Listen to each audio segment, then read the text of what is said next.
Assalamualaikum warahmatullahi wabarakatuh. Halo semuanya, perkenalkan nama saya El Hanifatunisa dengan NIM 23060190062 dari kelas Tadris IPA 6C, mata kuliah Kapita Selekta IPA. Di sini saya akan memaparkan materi dari sistem pencernaan manusia atau bisa juga disebut dengan sistem ekskresi manusia. Nah, sistem ekskresi manusia, ekskresi adalah proses pengeluaran sisa metabolisme yang sudah tidak berguna lagi bagi tubuh. Sisa metabolisme yang dikeluarkan melalui ekskresi disebut dengan ekskret. Sistem ekskresi ini memiliki kemampuan untuk menjaga keseimbangan tubuh dengan cara membuang bahan-bahan sisa metabolisme yang dikeluarkan oleh sel.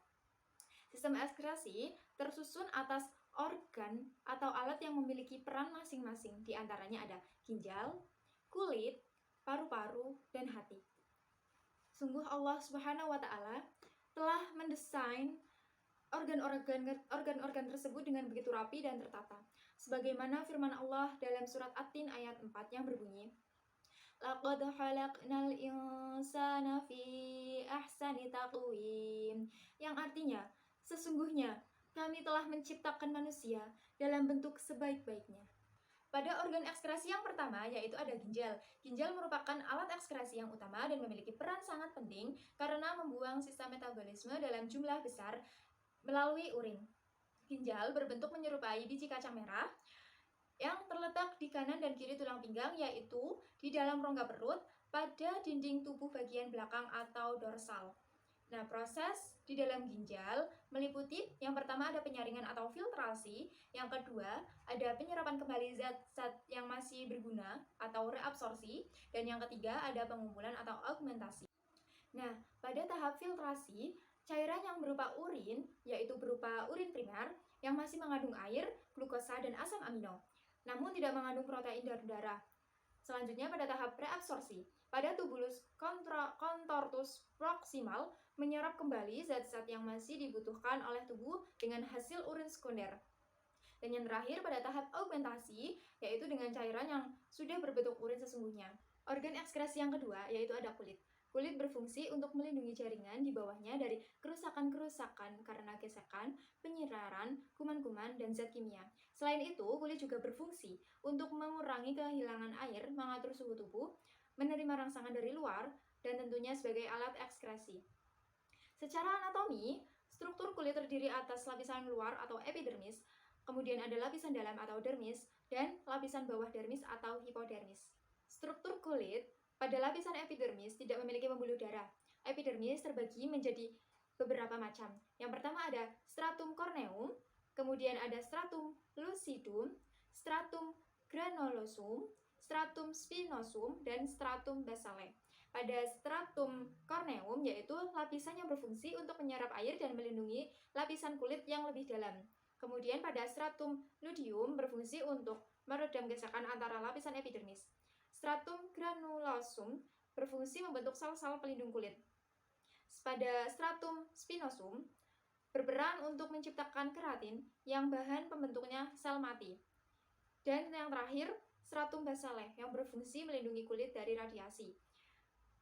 Pada lapisan kedua yaitu dermis yang berfungsi untuk mendukung epidermis dan memiliki struktur yang lebih kompleks. Struktur penyusun dermis terdiri atas yang pertama serat elastis, serat retikular, dan yang terakhir ada serat kolagen.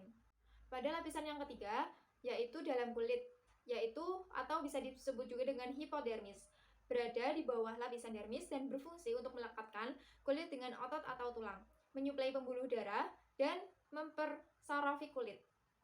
Kulit dapat dikatakan sebagai organ yang berperan pada sistem ekskresi karena dalam kulit terdapat kelenjar keringat atau glandula sudorifera yang mengeluarkan keringat sebagai hasil dari sisa-sisa metabolisme dan mencegah kekeringan pada kulit. Alat ekskresi yang selanjutnya ada paru-paru.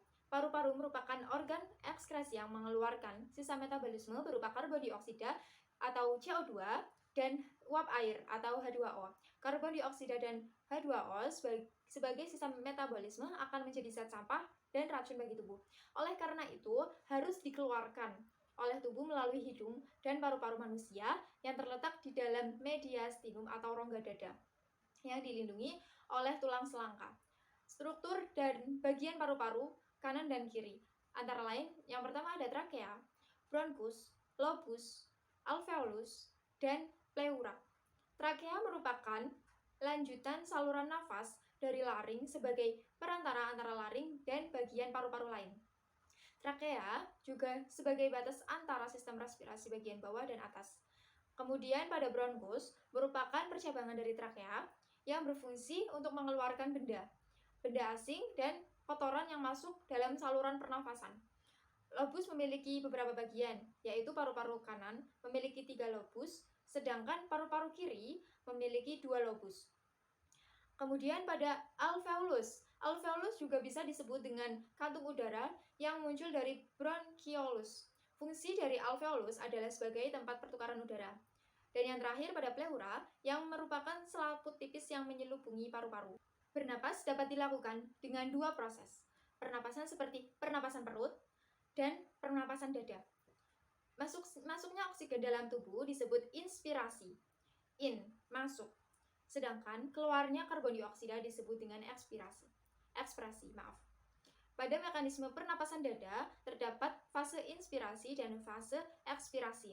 Fase inspirasi pernapasan pada dada dapat terjadi karena adanya kontraksi otot antar tulang rusuk, kemudian pengangkutan rusuk sehingga posisi mendatar, lalu pengembangan paru-paru dan pengecilan tekanan udara di dalam paru-paru daripada tekanan udara di luar paru-paru sehingga masuknya udara luar ke dalam paru-paru.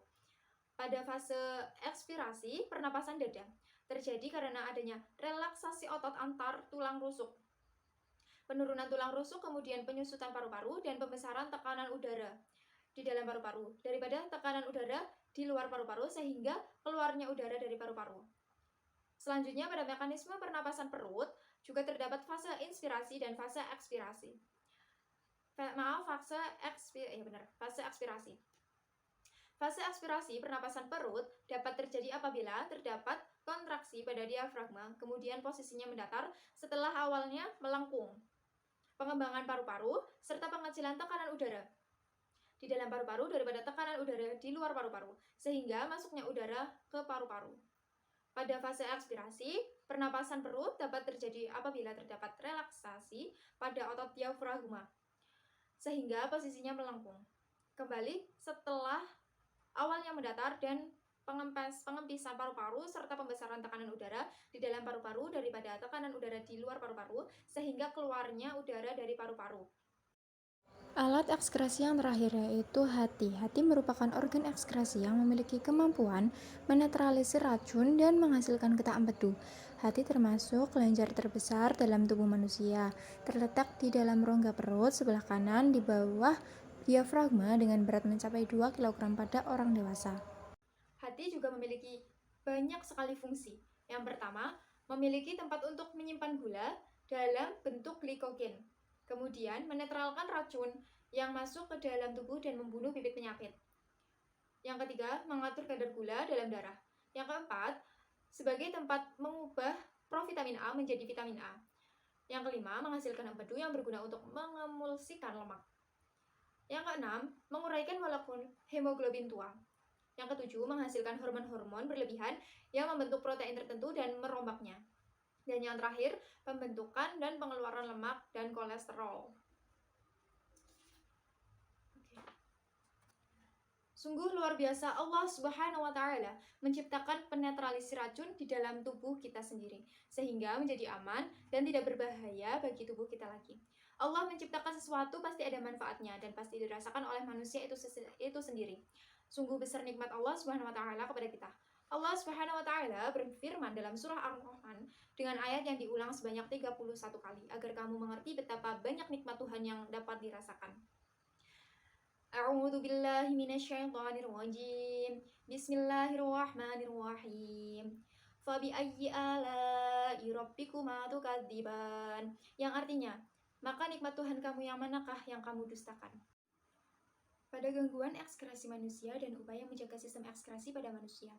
Yang pertama, ada gangguan pada ginjal, gangguan pada kulit, gangguan pada paru-paru, dan gangguan pada hati. Kita bahas satu persatu. Yang pertama ada gangguan pada ginjal. Gangguan pada ginjal ini terletak pada batu ginjal. batu ginjal berupa kristal yang tidak bisa larut dan mengandung kalsium oksalat, asam urat, dan kristal kalsium fosfat. Penyebabnya adalah karena terlalu banyak mengonsumsi garam mineral dan sedikit mengonsumsi air. Penyakit ini dapat diatasi dengan pembedahan dan sinar laser. Upaya pencegahan dapat dilakukan dengan minum air putih setiap hari. Albuminuria, penyakit yang terjadi akibat kerusakan pada glomerulus yang berperan dalam proses filtrasi, sehingga pada urin ditemukan protein. Upaya pencegahan yaitu dengan mengatur jumlah garam dan protein yang dikonsumsi. Kemudian pada hematuria, penyakit yang ditandai adanya sel-sel darah merah pada urin yang disebabkan penyakit pada saluran kemih akibat gesekan pada batu ginjal. Upaya pencegahannya dilakukan dengan segera buang air kecil pada saat kantung kemih terasa penuh dengan urin. Kemudian pada diabetes insipidus. Diabetes insipidus disebabkan karena kekurangan hormon ADH atau hormon antidiuretik. Upaya pencegahannya adalah dengan memberikan suntikan hormon antidiurik. Kemudian pada diabetes insipidus. Diabetes insipidus disebabkan karena kekurangan hormon ADH atau hormon antidiuretik. Upaya pencegahannya adalah dengan memberikan suntikan hormon antidiuretik. Kemudian yang terakhir pada kanker ginjal. Kanker ginjal merupakan penyakit yang timbul akibat pertumbuhan sel pada ginjal. Upaya pencegahannya dilakukan menghindari bahan-bahan kimia yang bersifat karsinogenik. Untuk selanjutnya, gangguan pada kulit. Gangguan pada kulit sering terjadi. Yang pertama, yaitu jerawat. Jerawat atau acne vulgaris adalah penyumbatan dan peradangan yang terjadi di kulit pada kelenjar minyak. Upaya pencegahannya dilakukan dengan membersihkan wajah secara rutin dan menghindari makanan berlemak. Kemudian pada biang keringat. Biang keringat terjadi karena kelenjar keringat tersumbat oleh sel-sel kulit mati yang tidak dapat terbuang. Upaya pencegahannya dilakukan dengan menjaga kebersihan kulit. Selanjutnya pada penyakit biduran. Biduran merupakan timbulnya bentol-bentol yang terasa gatal akibat udara dingin, alergi makanan, dan bahan kimia. Upaya dilakukan menghindari bahan makanan yang dari bahan kimia. Pada penyakit ringworm. Ringworm adalah sejenis jamur yang menginfeksi kulit. Upaya pencegahannya yaitu menjaga kulit tetap kering dan tidak lembab. Pada psoriasis adalah kulit kemerahan yang terjadi pada kulit, kepala, sikut, punggung, dan lutut. Upaya pencegahannya dilakukan yaitu menjaga kesehatan dan kebugaran tubuh. Kemudian yang terakhir pada kanker kulit. Kanker kulit disebabkan oleh penyinaran sinar UV yang berlebih. Upaya pencegahannya menggunakan tabir surya. Kemudian gangguan pada paru-paru. Yang pertama, asma atau bengek. Asma atau bengek adalah gangguan pernapasan yang disebabkan oleh bronkospasme. Bronkospasme merupakan kondisi ketika otot-otot lapisan saluran udara atau bronkus di organ paru-paru mengalami kejang atau kontraksi sehingga mengencang. Kemudian upaya yang harus dilakukan sebelum dan sesudah olahraga dilakukan pemanasan dan pendinginan kurang lebih 10 menit.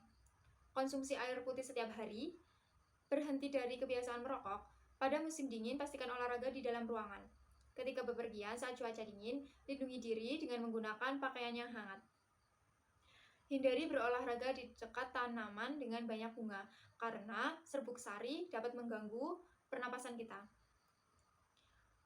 Selanjutnya pada tuberkulosis atau TBC. TBC adalah penyakit yang disebabkan oleh bakteri Microbacterium tuberculosis. Bakteri ini dapat menyerang paru-paru, sehingga pada bagian alveolus terdapat bintik-bintik.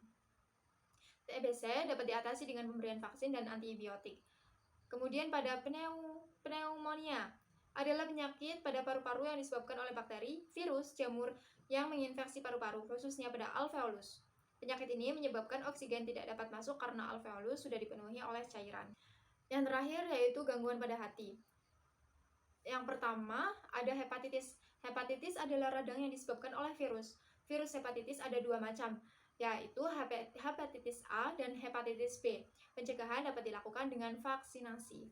Kemudian penyakit kuning. Penyakit kuning disebabkan oleh tersumbatnya saluran empedu yang mengakibatkan cairan empedu tidak dapat dialirkan ke dalam usus 12 jari, sehingga masuk ke dalam darah dan warna darah menjadi kuning.